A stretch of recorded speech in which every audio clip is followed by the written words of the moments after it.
Bismillahirrahmanirrahim. Assalamualaikum warahmatullahi wabarakatuh. Alhamdulillah, wassalatu wassalamu ala sayyidina Rasulillah wa ala alihi wa sahbihi wa mawalah wattaba'a hudah, amma ba'd. Jamaah salat maghrib yang dimuliakan Allah Subhanahu wa taala, alhamdulillah atas segala nikmat Allah Subhanahu wa taala yang tercurahkan kepada kita.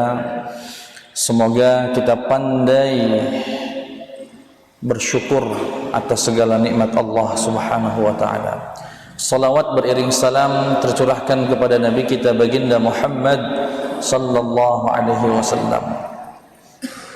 Semoga kita semua mendapatkan syafaatnya dan majlis ini bisa menjadi salah satu saksi bahwasanya kita mencintai baginda Muhammad sallallahu alaihi wasallam. Amin ya rabbal alamin. Bapak Ibu yang dimuliakan Allah Subhanahu wa taala ataupun jamaah yang mengikuti kajian secara online, pada malam hari ini kita masuk ke hadis yang ke-5. Jadi dari hadis nomor 1 sampai 11 temanya kurang lebih berbicara tentang tauhid kepada Allah Subhanahu wa taala, baik dalam beramal ataupun beribadah. Makanya dari awal kita bicara tentang keesaan Allah, ketuhanan Allah, tentang ikhlas, ya tidak boleh riya, tidak boleh syirik dan sebagainya. Itu sampai hadis yang ke-11. Ya, dan kita hari ini berada di hadis yang ke-5. Langsung saja, qala al-musannifu hafizahullah. Ya, pengarang buku berkata, semoga Allah menjaga beliau, wa nafa'ana Allah bi'ulumihi fid dunya wal akhirah. An Abdullah bin Umar radhiyallahu anhuma 'anil nabiy sallallahu alaihi wasallam qala إن الله تعالى قال لقد خلقت خلقا ألسنتهم أحلى من العسل. Dari sahabat Ibnu Umar, semoga Allah meridai beliau beserta ayahnya, dari Rasulullah sallallahu alaihi wasallam bersabda, sesungguhnya Allah berkata. Hadis qudsi, ya, setelah Rasulullah bersabda lalu menisbatkan isi kandungannya kepada Allah Subhanahu wa taala. Sesungguhnya Allah Subhanahu wa taala berkata, laqad khalaqtu khalqan alsinatuhum ahla minal asal. Sungguh aku telah menciptakan ciptaanku atau sejenis dari manusia yang lisannya, kata-katanya, ucapannya manis, bahkan lebih manis dari madu. Wa qulubuhum amarru minas sibri atau minas sabir. Namun hatinya lebih pahit dari pohon jadam. Pohon jadam itu sejenis kaktus yang pahitnya luar biasa, ya, sejenis pohon kaktus. Fabi halaftu la utihannahum fitnatan tad'u al-halima hayran fabi yaghtarun am alayya yajtari'un. Kata beliau, kata Allah Subhanahu wa taala, maka demi diriku aku bersumpah, Allah Subhanahu wa taala bersumpah dengan zatnya, niscaya akan aku turunkan, aku timpakan azab, hukuman, sampai-sampai orang yang cerdas di antara mereka pun bingung menghadapinya, terkait hukuman yang akan Allah timpakan kepada mereka. Fabi yaghtarun, lalu apakah mereka akan memperdayaku am alayya yajtari'un, atau justru mereka berani bermaksiat kepadaku. Kurang lebih begitu terjemahan dari hadis qudsi ini. Sekali lagi biar lebih bisa diresapi sebelum kita masuk ke isinya, di mana Rasulullah sallallahu alaihi wasallam bersabda, Allah berkata, laqad khalaqtu khalqan alsinatuhum ahla minal asal. Sungguh aku ini telah menciptakan jenis manusia yang mulutnya kalau ngomong manis, kalau ngomong indah, wa qulubuhum amarru minas sabir, akan tetapi isi hatinya, batinnya lebih pahit dari pohon jadam atau yang sejenis dengan kaktus, yang sangat pahit.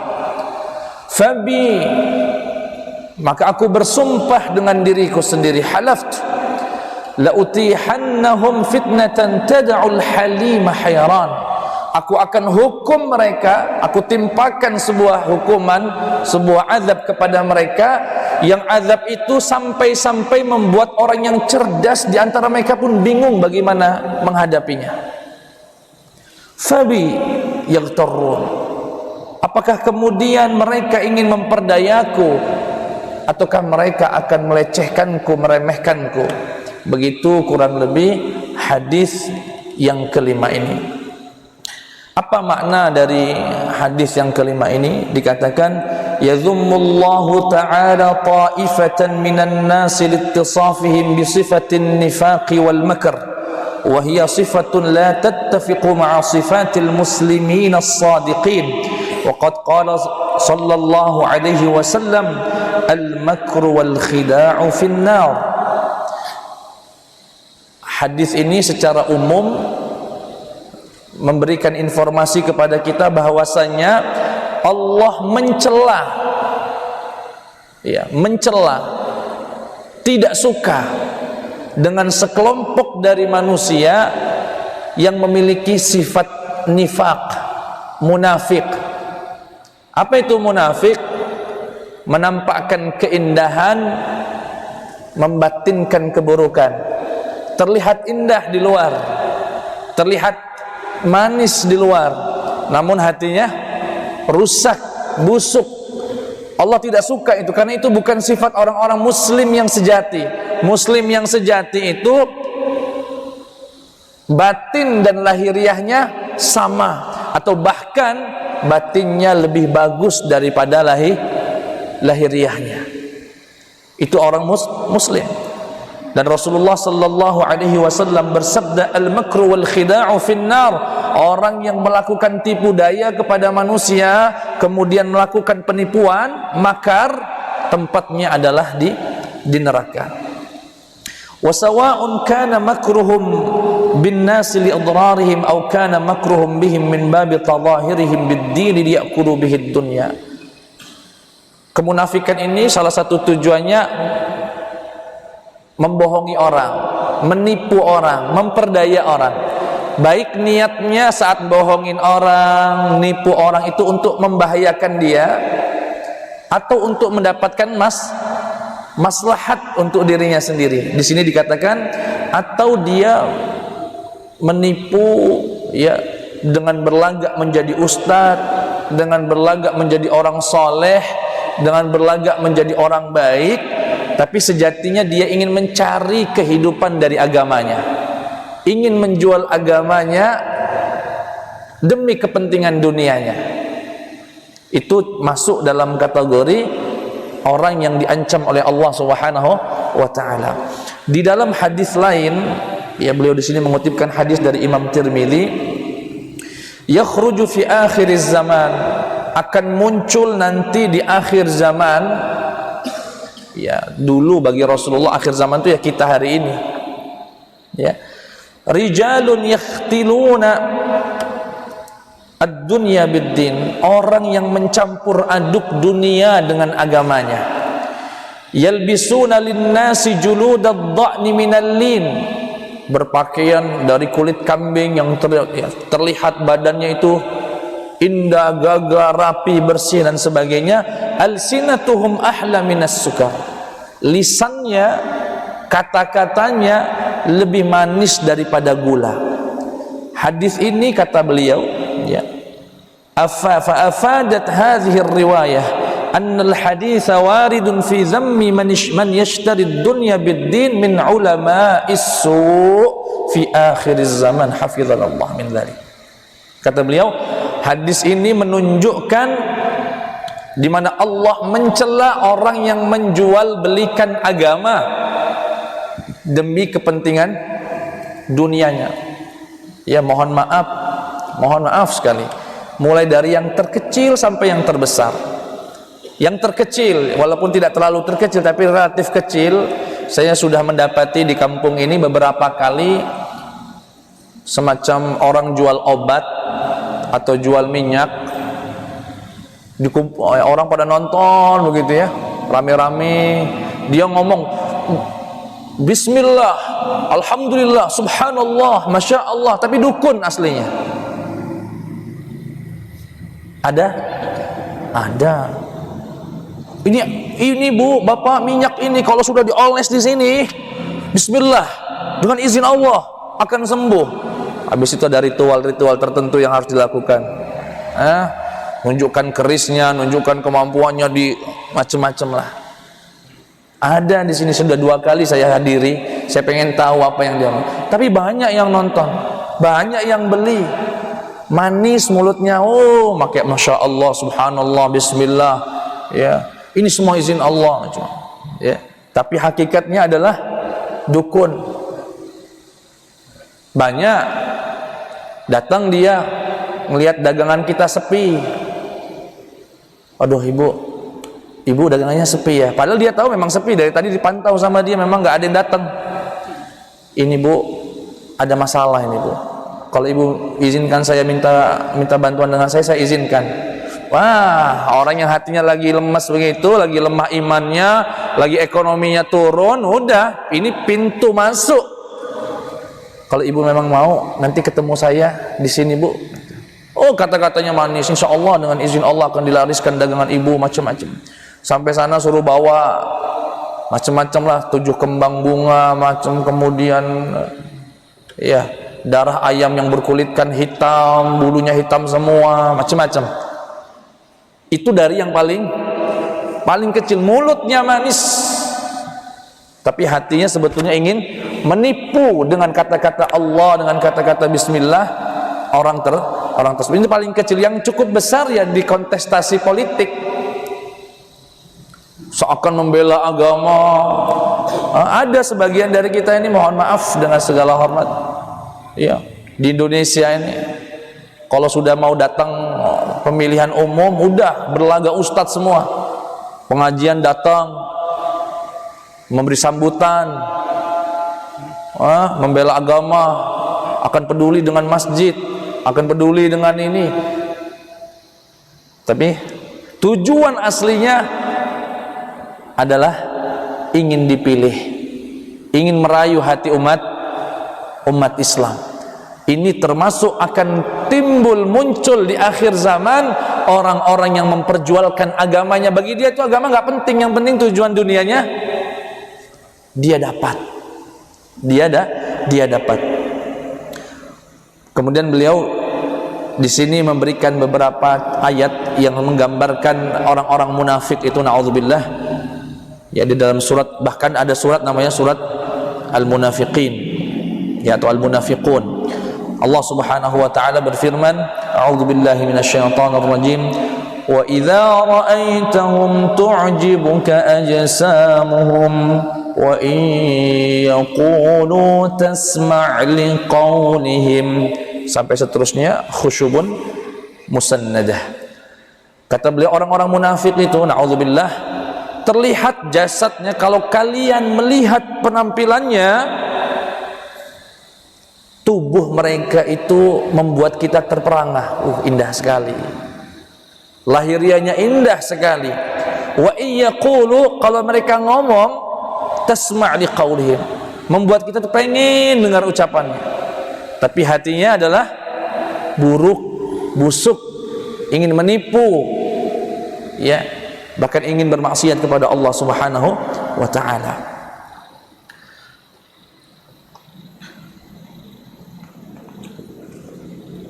Kemudian waja'ahumul wa'idul ilahi. Nah, pada ayat ini Allah mengancam, bahkan bersumpah, fabi halaftu, aku bersumpah dengan diriku sendiri, la utihanna fitnatan ay la unzilanna bihim azaban wa niqmah, aku akan turunkan kepada mereka orang-orang yang semacam ini azab. Tad'u al-halim al-aqil dzar-ra'yi minhum hayran la yadri madza ya'mal, sampai-sampai hukumanku ini, iqabku ini membuat mereka tidak tahu bagaimana harus melepaskan diri dari hukuman Allah Subhanahu wa taala. Dibuat gelisah, dibuat macam-macam segala hukuman dari Allah Subhanahu, sampai orang yang cerdas di antara mereka pun bingung bagaimana bisa menghindari, bagaimana bisa menyelesaikan hukuman Allah Subhanahu wa taala. Fabi yaghtarruna am alayya yajtari'un, apakah kemudian mereka orang-orang yang semacam itu sifatnya, ya, ingin menipu Allah? Mungkin bisa menipu kita manusia karena manis ucapannya, karena manis kata-katanya, tapi apakah mereka mau berniat ingin menipu daya Allah Subhanahu wa taala? Mustahil, karena Allah mengetahui apa yang ada di dalam hati kita, bahkan yang lebih samar daripada itu. Am alayya yajtari'un, ataukah mereka memang sengaja ingin bermaksiat kepadaku dan memberikan bahaya kepada hamba-hambaku? Fama ajhalahum billahi fi khalqih wa tadbiri kauni, sungguh bodoh mereka, bodoh sekali jika itu niat mereka, jika itu tujuan mereka, jika itu persepsi mereka, di mana Allah bisa ditipu, di mana Allah tidak bisa dikelabuhi oleh mereka. Allah tahu apapun yang keluar dari kita, mulai dari yang tersamar sampai yang paling jelas. Kurang lebih itu tafsir yang disampaikan oleh Syekh Muhammad Awwamah. Nah, dalam kesempatan ini saya ingin memberikan beberapa poin tambahan sebagai penjelas saja untuk sikap kita. Lalu apa yang harus kita lakukan, Pak Ustaz? Lalu apa yang harus kita lakukan? Yang pertama, itu artinya nifaq, munafik, itu tempatnya di hati, tempatnya dan kita tidak punya tanggung jawab untuk memeriksa hati seseorang. Artinya, ya, kami berharap dari majelis ini bukan kemudian keluar mencari orang munafik. Oh, itu yang kata Pak Ustadz munafik tuh, oh fulan itu yang munafik. Enggak. Introspeksi diri kita, apakah kita termasuk yang sering menampakkan kebaikan kepada orang, menampakkan kesolehan, tapi aslinya hati kita ini buruk, ingin mencari penghidupan, ingin mencari kemaslahatan untuk dirinya sendiri. Nah, itu harapan kami, karena ini tempatnya ada di hati. Yang kedua, bagaimana memperlakukan orang yang ada tanda-tanda kemunafikan itu? Kelihatan, ya. Tanda-tandanya kelihatannya ini orang munafik, Pak Ustaz. Kita tiru Rasulullah sallallahu alaihi wasallam. Apa yang dilakukan Rasulullah?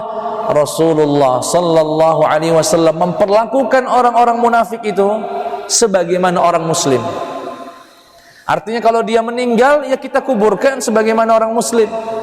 Kalau dia meninggal, ya kita kafani, kita takziahi. Urusan nanti di akhirat, mereka akan masuk ke keraknya neraka, itu urusan Allah Subhanahu wa taala. Mana contohnya? Pimpinan munafik Abdullah bin Ubay bin Salul, itu pimpinannya orang munafik sepanjang sejarah. Rasulullah diinformasikan malaikat Jibril bahwasanya orang itu, Abdullah bin Ubay bin Salul itu munafik. Datanglah para sahabat kepada Rasulullah, ya Rasulullah, hukum mati saja, bunuh saja dia. Bahkan kemudian anak dari Abdullah bin Ubay bin Salul ini datang ke Rasulullah, ya Rasulullah, kalau memang engkau ingin membunuh dia, ayahku, jangan perintahkan orang lain, saya saja, aku bawa kepalanya untukmu. Kenapa? Karena kalau kau perintahkan kepada orang lain, nanti saya ada rasa dendam, rasa marah sama orang itu, malah saya bunuh dia. Karuan saya saja. Apa jawaban Rasulullah? Saya tidak akan membunuh Abdullah bin Ubay bin Salul. Padahal Rasulullah tahu isi hatinya Abdullah bin Ubay bin Salul berdasarkan wahyu Allah Subhanahu wa taala. Lalu apa alasan Rasulullah? Hatta la yuqal inna Muhammadan yaqtulu ashabah atau kama qala. Agar orang-orang di luar sana tidak menuduh Nabi Muhammad telah membunuh sahabatnya. Maksudnya karena orang-orang di sana kan nggak dapat wahyu, tidak dikasih tahu Allah kalau Abdullah bin Ubay bin Salul itu taunya dia kalau saya bunuh, orang di luar sana nuduh saya membunuh sahabatnya sendiri. Paham kira-kira ya? Nah begitu juga dengan orang munafik, kan dia diisi hati. Kalau kita perlakukan dia sebagai seorang kafir, maka nanti orang menuduh, orang muslim itu aja nggak dikuburin. Orang yang nggak tahu kan nganggap dia orang muslim. Itu artinya kita memperlakukan orang-orang munafik sebagaimana muslim yang lain, walaupun dengan penuh kehati-hatian. Artinya tidak mudah mempercayainya, tidak memberikan amanah kepadanya, tidak memberikan hal-hal yang sangat prinsip urgen kepada dia, tapi memperlakukan dia sebagai muslim adalah sikapnya baginda Muhammad sallallahu alaihi wasallam. Yang berikutnya yang ingin kami sampaikan, dan ini pernah kami sampaikan, bahwasanya munafik itu ada dua macam. Munafik yang mengeluarkan dia dari Islam, itu namanya munafik aqadi. Ada munafik yang tidak mengeluarkan dia dari Islam, artinya dia tetap muslim, insya Allah pada akhirnya akan masuk surga, tapi disebutnya munafik amali, perbuatannya saja, tapi kalau hatinya iman sama Allah. Nah munafik aqadi itu bagaimana Pak Ustadz? Kafir kepada Allah hatinya, tapi mulutnya mengucapkan syahadat, tapi hatinya kafir, gak percaya sama Allah. Ini fid darkil asfali minan nar, akan berada di keraknya neraka. Yang kedua namanya munafik amali, artinya dia muslim, lahirnya muslim, batinnya muslim, iman sama Allah, percaya sama Allah, cuma dia punya ciri-ciri sebagai orang munafik secara perbuatan. Apa ciri-cirinya? Di antaranya yang disebutkan oleh Rasulullah sallallahu alaihi wasallam, alamatul munafiqin atau munafik salas. Tanda-tanda orang munafik, munafik amali maksudnya, itu tiga. Idza haddatsa kadzab, kalau ngomong bohong. Idza wa'ada akhlaf, kalau janji bohong, mengingkari maksudnya kalau janji. Wa idza tumina khan, kalau dikasih amanah mengkhianati. Itu ciri-ciri munafik amali. Mohon maaf, banyak politikus yang semacam ini. Ya, janji palsu. Itu munafiknya munafik amali. Tapi sekali lagi mohon maaf, ini untuk mengoreksi diri sendiri. Ya, bukan tugas kita, bukan kewajiban kita untuk meriksain orang, untuk kemudian keliling-keliling, oh ini yang kata Pak Ustadz munafik, bukan. Ya. Apalagi jika dia ulama, mohon maaf, gara-gara dia tidak satu pilihan dengan kita tuduh ini ulama munafik. Jangan, hati-hati betul. Meski mungkin hati batin kita condong ke sana, tapi tahan lisan ini untuk tidak menuduh ulama siapapun, selama dia orang yang alim, berilmu, ya, orang yang beramal soleh. Tahan lisan kita, tahan lisan. Kenapa? Al-Imam An-Nawawi menukilkan ungkapan dari Imam Ibnu Asakir, Al-Hafidh Ibnu Asakir, dalam kitabnya Tibyan, mengatakan luhumul ulama masmumah, dagingnya ulama itu beracun. Beracun. Wa'adatullahi fi hatki astari muntaqisihim ma'lumah, dan kebiasaan Allah untuk membongkar orang-orang yang menghina ulama itu diketahuinya. Wa man atlaqa lisanahu 'alaihim bis-salbi ibtalahu Allahu bimauti qalbihi qabla wafatih atau qabla mautih. Barang siapa yang biasa mengucapkan kalimat yang tidak baik kepada para ulama, para asatidz, para habaib, dia akan meninggal hatinya sebelum meninggal jasadnya. Akan mati hatinya sebelum mati jasadnya. Dalam hadis lain, dalam ungkapan lain dikatakan Allah akan berikan dia su'ul khatimah. Akan diberikan su'ul khatimah. Artinya hari ini ya, meski kita sudah belajar sedikit tentang ada ulama yang mungkin secara pandangan kita ini nggak benar ini. Tahan. Cukup para ulama saja yang menegur satu sama lain. Kita yang awam menahan lisan. Kalau kita salah, karena ini masalah hati. Munafik itu di sini, bukan tampak di luar. Jadi hati-hati betul, meski kita nggak sama, apalagi hanya karena tidak berbeda ya pandangan politik. Tidak setuju, tidak masalah. Yang pasti jangan sampai lisan ini mengeluarkan kalimat yang mencaci maki mereka. Ya, ditahan. Kemudian ya, kita masuk ke hadis yang ke-6 ya, singkat saja insyaallah ya, hadis yang ke-6. An Zaid bin Khalid al-Juhani radhiyallahu anhu qala صلى لنا رسول الله صلى الله عليه وسلم صلاة الصبح بالحديبية على إثر سماء كانت من الليل فلما انصرف النبي صلى الله عليه وسلم أقبل على الناس فقال لهم هل تدرون ماذا قال ربكم قالوا الله ورسوله أعلم. Diriwayatkan dari sahabat Zaid bin Khalid al-Juhani, beliau bercerita bahwasanya Rasulullah pernah mengimami kami salat subuh di wilayah Hudaybiyah. Jadi Rasulullah, dia bercerita kalau Rasulullah pernah menjadi imam salat subuh. Kebetulan malamnya itu baru hujan. Malamnya itu baru turun hujan. Nah, selepas dari salat subuh itu, beliau posisi sebagai imam, beliau membalikkan tubuhnya kepada kami para jamaah. Kemudian Rasulullah bersabda kepada mereka, "Hal tadruna madza qala rabbukum?" Apakah kalian tahu apa yang Allah ucapkan untuk kalian?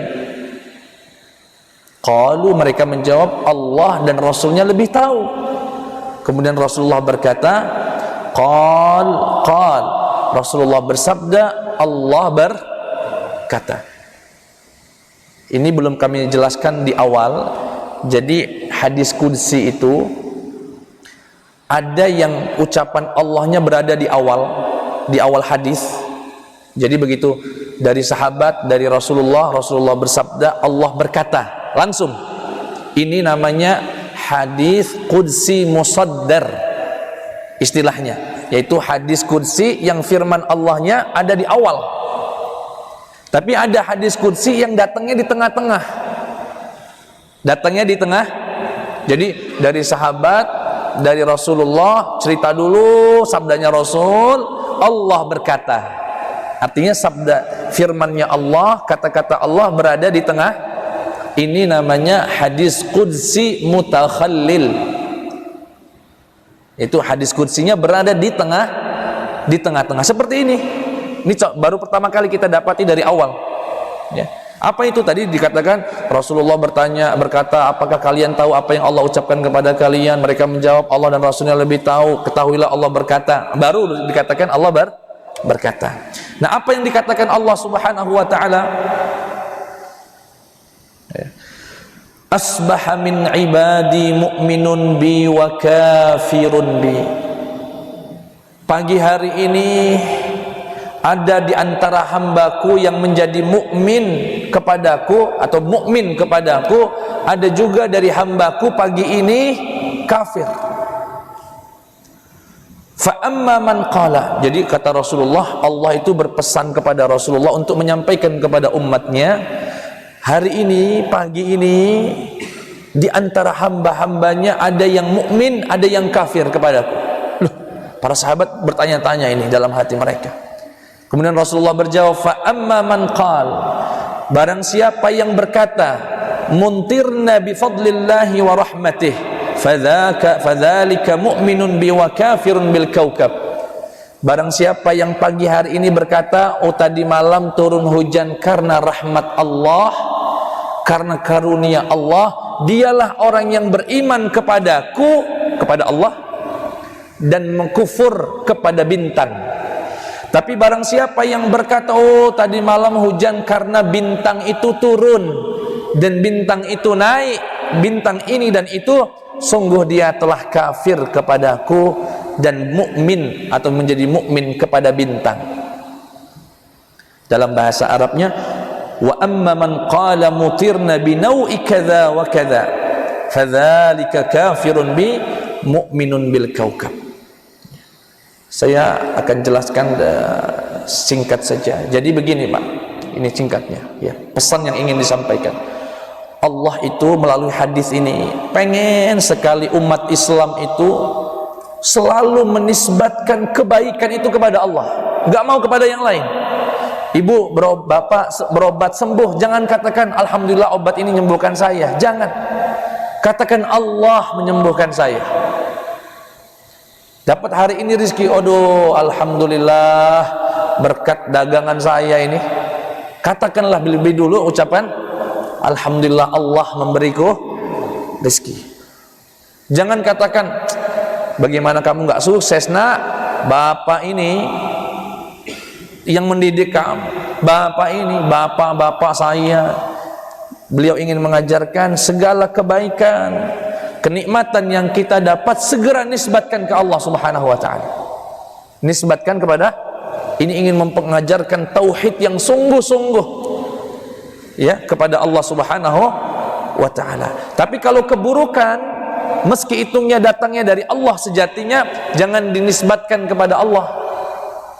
Misalkan nggak bangkrut, aduh saya gagal, jangan, aduh Allah ini menggagalkan saya, jangan.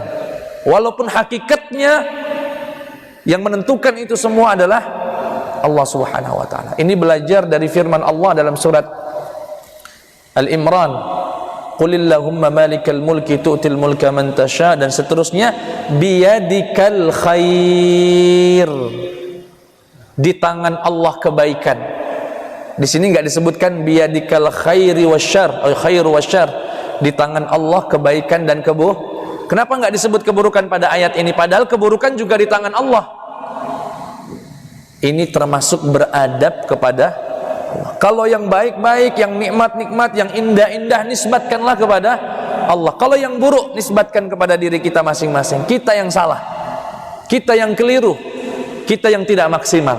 Itulah yang dimaksud dari hadis ini, dan itulah salah satu ciri dari hamba Allah Subhanahu wa ta'ala. Nah, kemudian, tapi Pak Ustadz, saya mengucapkan dokter yang menyembuhkan saya, insya Allah hati saya Pak Ustadz yakin Allah, tapi kan wasilahnya tetap dokter. Saya berhasil ya, wasilahnya karena saya belajar. Boleh nggak saya mengucapkan begitu? Perhatikan, kalau mengucapkan dokter yang menyembuhkan saya, hujan ini turun karena bintang ini dan bintang itu, dan dia yakin itulah yang terjadi, kafir beneran ini, keluar dari Tapi kalau dia meyakini itu hanya sebagai perantara, sebagai tanda saja, maka ini tidak mengeluarkan orang dari kekafiran. Akan tetapi Imam Nawawi mengatakan makruh. Kenapa? Dikhawatirkan orang akan salah paham dari ucapannya. Dikhawatirkan kita terbiasa menyampingkan Allah dan lebih bergantung kepada dokter, lebih bergantung kepada atasan, lebih bergantung kepada orang yang kita anggap telah memberikan kita sesuatu tersebut. Dibiasakan untuk selalu menisbatkan kebaikan, keberhasilan yang kita dapatkan kepada Allah Subhanahu wa ta'ala. Kenapa? Karena sesungguhnya Allah lah yang menyembuhkan. Nah, di terakhir ini saya akan sebutkan beberapa hal penting di dunia ini Pak, di yang kita hidupi ini berlaku namanya hukum sababiyah. Bahasa gaulnya atau akademisnya hukum kausalitas. Hukum kausalitas. Mau sembuh berobat, mau pintar belajar. Artinya berobat penyebab kesembuhan, belajar penyebab kepintaran, bekerja penyebab datangnya rizki. Allah tetapkan begitu di bumi ini begini. Padahal Allah bisa saja menyembuhkan orang tanpa berobat, bisa saja ngasih rezeki tanpa bekerja. Tapi hukum yang berlaku di dunia ini, yang Allah pilih untuk kita sebagai sunnatullah adalah hukum kausalitas. Ada sebab, ada akibat.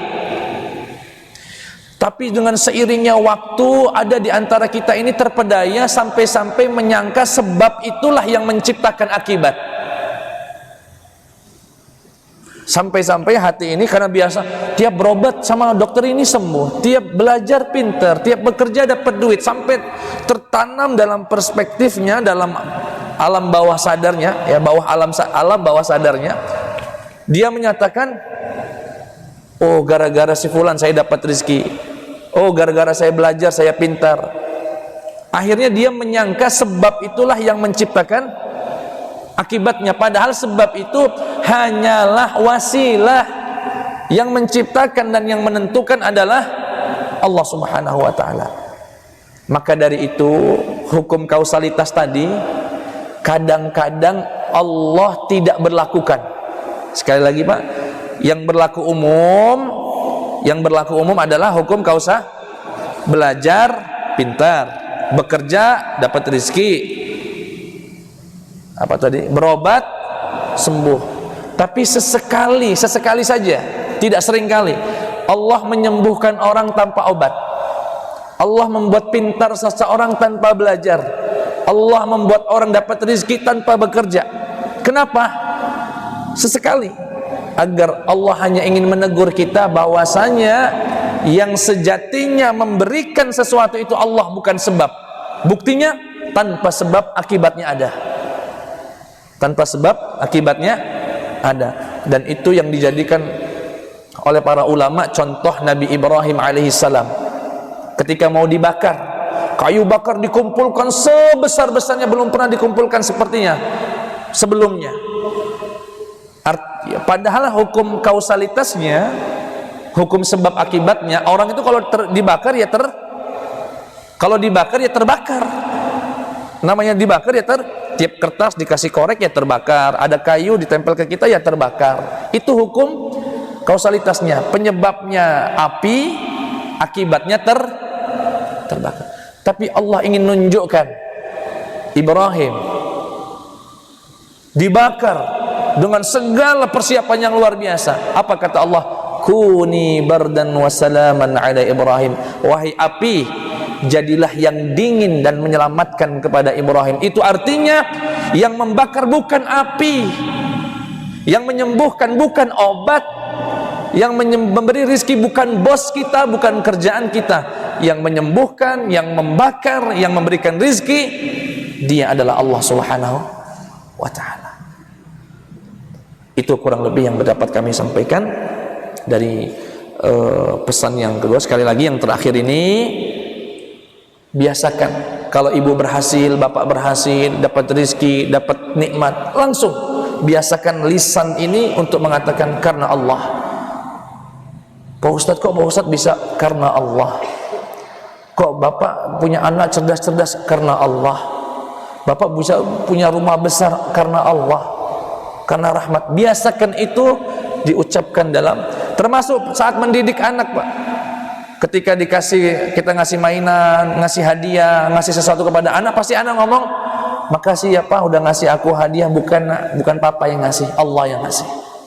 Papa ini cuma perantara saja. Biasakan mendidik anak itu untuk menghadirkan Allah dalam setiap kebaikan dan kenikmatan yang kita berikan kepada anak-anak kita, sehingga anak itu hanya yakin bahwasanya segala kebaikan sumbernya adalah Allah Subhanahu wa ta'ala.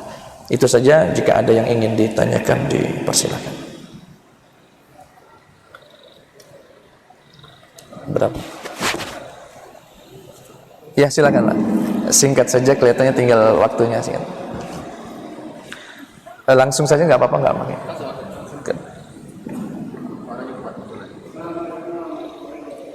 Waalaikumsalam warahmatullahi wabarakatuh.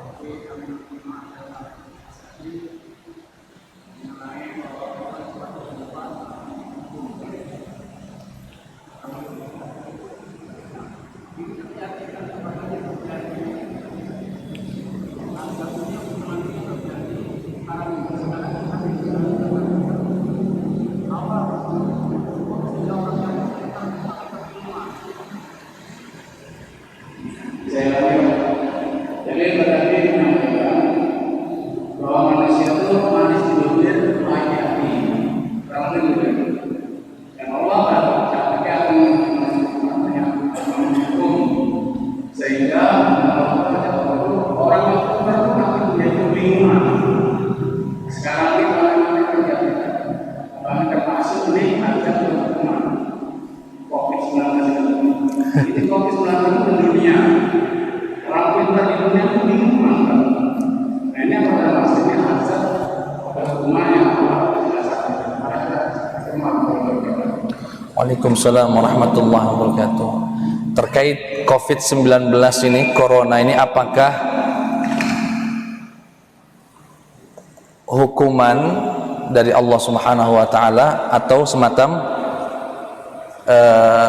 hanya sebatas hal yang biasa terjadi? Jadi kurang lebih begini Pak, ini sebenarnya kalau dijelaskan bisa panjang sekali.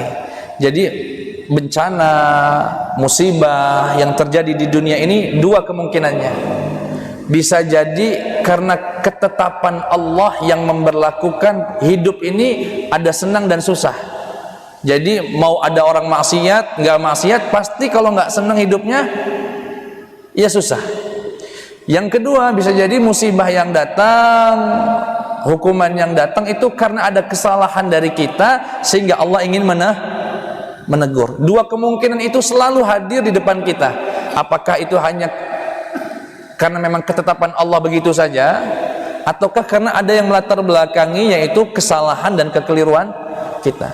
Nah, setiap kita dihadapi dua kemungkinan yang begini, maka ambillah sikap bahwasanya corona ini adalah hukuman, teguran atas kesalahan kita. Kenapa? Agar kita termotivasi untuk memperbaiki diri dan meminta maaf, taubat kepada Allah Subhanahu wa taala. Begitu Pak Haji, kurang lebih singkat karena sudah datang waktunya ya. Semoga di lain kesempatan bisa lebih mendalam. Itu saja, kurang lebihnya mohon maaf, kepada Allah mohon ampun, semoga bermanfaat. Assalamualaikum warahmatullahi wabarakatuh.